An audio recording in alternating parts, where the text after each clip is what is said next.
The storm had rolled in without warning, swallowing the moon and smothering the town in black. Jared was making his way back from the late shift when he saw it. A lone tavern at the edge of Hollow Creek, lit from within by a flickering orange glow. It was strange. He'd lived here his whole life and never once seen a bar in that spot. Still, the rain was turning his clothes into a second skin, and the thought of a warm fire was too tempting to ignore. Thinking this place must be new, he stepped inside. The place smelled of old wood and something faintly sweet and wrong. A dozen figures sat hunched at the bar, their heads low, their movements slow, too slow, like they were caught in thick syrup. At the far end, a man in a dusty black had motioned Jared over. His face was pale, his eyes too bright.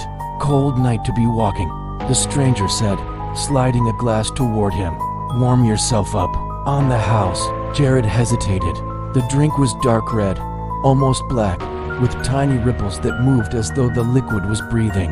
What's the catch? Jared asked.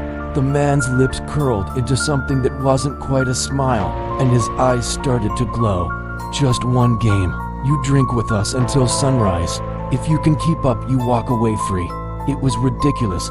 Some drunken challenge from a dusty cowboy. Jared almost laughed, but the way the other patrons turned toward him made the air tighten in his chest. Their faces were sunken, their skin paper thin, and their teeth, when they grinned, were too many, too sharp. He knew he was trapped. The first drink burned like fire and ice. The second made his vision blur. The third, he swore he could hear whispers crawling into his head. Time became slippery, the storm outside fading into silence. He tried to stand, but the cowboy's gloved hand slammed him back into his seat. Game's not over, the man said, his voice now echoing unnaturally, like a chorus of others spoke through him. One more drink. The glass in front of Jared was no longer red. It was thick, black, and pulsing. He pushed it away, but the others leaned in, their grins stretching impossibly wide. He realized too late that the tavern door was gone. The windows were gone.